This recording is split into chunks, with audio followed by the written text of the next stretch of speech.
Bienvenue sur la chaîne de la ppm. Dans cette vidéo, on va déterminer la loi d'une variable aléatoire donnée dans un exercice. Voici l'énoncé. Soit x, la variable aléatoire qui associe au lancer de 2 dés à 4 faces le produit des valeurs obtenues. Déterminer la loi de x. Ici, il va falloir réfléchir un petit peu pour comprendre de quoi il s'agit. Tout d'abord, on nous propose de lancer 2 dés à 4 faces. Donc 2 dés à 4 faces, ça ressemble à la photo que vous voyez maintenant. Ici, j'ai pris en photo un dé bleu et un dé argenté. On peut imaginer qu'on les lance, et dans un dé à 4 faces, quand on lance le dé, en fait, on vient lire le numéro qui est le long de la table. Donc ici, c'est un 3, ici, c'est un 1. Vous voyez, quel que soit le côté où on regarde, ça sera quand même un 1. Et ici, on étudie le produit des valeurs obtenues. Ce produit, c'est une valeur de la variable aléatoire étudiée. Donc ici, par exemple, le produit, ça ferait 3 fois 1, donc 3. Dans cet exercice, on se propose donc d'étudier la loi de cette variable aléatoire obtenue par le produit de 2 dés à 4 faces. Souvenons-nous d'abord de ce que c'est qu'une variable aléatoire et ce que c'est que sa loi. Une variable aléatoire, c'est donc une fonction définie sur oméga. Oméga, c'est l'ensemble des issues, donc ici l'ensemble des lancers, et à valeur dans grand R, c'est-à-dire qui donne un nombre réel. On a vu aussi que la loi, c'est un tableau qui fait correspondre les valeurs de la variable aléatoire et les probabilités de chacune de ces valeurs. Ici, dans notre problème, à quoi cela va-t-il correspondre? On a grand X, la variable aléatoire, qui associe au lancer de 2 dés à 4 faces le produit des valeurs obtenues. La méthode générale va être la suivante. Tout d'abord, on va chercher l'ensemble de toutes les valeurs possibles pour grand X, c'est-à-dire toutes les valeurs de la variable aléatoire. Ensuite, on va chercher la répartition, donc la probabilité de chacune de ces valeurs. Enfin, on regroupera les informations trouvées dans le tableau de loi de grand X, exactement comme l'exemple qui était donné dans le cours. Recherchons donc d'abord l'ensemble de toutes les valeurs possibles pour X. Ici, on lance 2 dés. Qu'est-il possible d'obtenir? On va obtenir un résultat qui va être un ensemble de deux nombres, en réalité un couple. Ici, je vous ai montré que l'un de mes dés est bleu et l'autre est argenté. On peut par exemple mettre d'abord le résultat du dé bleu, puis le résultat du dé argenté. On peut par exemple obtenir 1, 3, comme c'était le cas sur la photo que je vous ai montrée. Et dans ces cas-là, la valeur de la variable aléatoire, ce sera 1 fois 3, c'est-à-dire 3. Donc les valeurs possibles de grand X, eh bien à l'intérieur il y a 3. Mais j'aurais pu avoir par exemple 1 et 1. La valeur de la variable aléatoire produit, ça aurait été 1 fois 1, donc 1.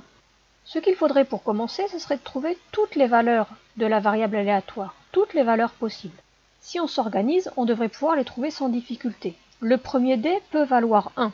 Et dans ces cas-là, si l'autre dé vaut 1, ça fera 1 fois 1, 1.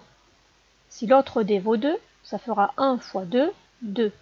Si l'autre dé vaut 3, le produit fera 3. Et si l'autre dé vaut 4, le produit sera 4. Si jamais le premier dé, le dé bleu, obtient un 2, on pourra avoir 2 fois 1, 2, mais on l'a déjà écrit. 2 fois 2, 4, on l'a déjà écrit. 2 fois 3, 6, ça c'est une nouvelle valeur qu'on n'avait pas encore mis. Ou 2 fois 4, 8. Ensuite, si le premier dé vaut 3, je peux avoir 3 fois 1, 3 fois 2, c'est déjà écrit. 3 fois 3, donc 9 va être un résultat possible. Et 3 fois 4, le résultat 12 est possible. Et enfin, si jamais le premier dé, le dé bleu, obtient 4, je peux obtenir comme produit 4 fois 1, 4 fois 2, 4 fois 3 qui sont déjà inscrits, ou bien 4 fois 4, 16. Ça, c'est l'ensemble des xi. Les valeurs de la variable aléatoire sont dans l'ensemble 1, 2, 3, 4, 6, 8, 9, 12, 16. Ce qu'il nous faut maintenant, c'est réussir à trouver la probabilité de chacune de ces valeurs, car certaines de ces valeurs peuvent plus facilement être obtenues que d'autres. Par exemple, pour obtenir 1, je n'ai pas d'autre choix que de faire 1 fois 1.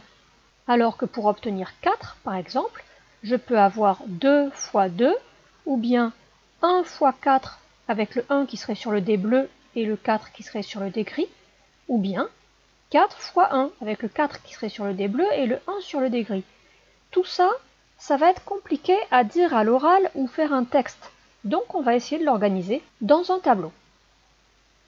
On passe donc à la deuxième partie de rechercher la probabilité de chacune des valeurs de x. Pour cela, complétons le tableau. Il s'agit tout simplement de mettre les produits, c'est-à-dire de répartir les valeurs de la variable aléatoire. Si le premier dé, le dé bleu, vaut 1 et que le dé argenté vaut 1, le produit sera 1 fois 1, 1.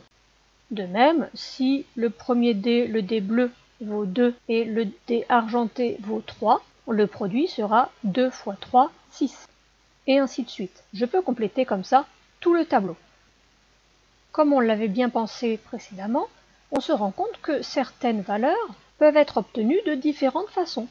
Par exemple, la valeur 8 peut être obtenue soit en ayant 2 sur le dé bleu et 4 sur le dé argenté, soit en ayant 4 sur le dé bleu et 2 sur le dé argenté. Au total, il y a 16 résultats possibles, puisqu'il y a 16 cases qu'on a complétées dans ce tableau, et les dés étant équilibrés, toutes les issues sont équiprobables. Il va donc être facile de trouver la probabilité de chacune des valeurs. On peut donc passer à la troisième étape, de regrouper les informations trouvées dans le tableau de loi de x. À la première ligne, on indique les valeurs de la variable aléatoire, qu'on appelle souvent x indice i, pour signifier qu'on les appellerait x1, x2, x3, x4, etc., dans l'ordre dans lequel on les met dans le tableau. On a trouvé ces valeurs dès la première étape.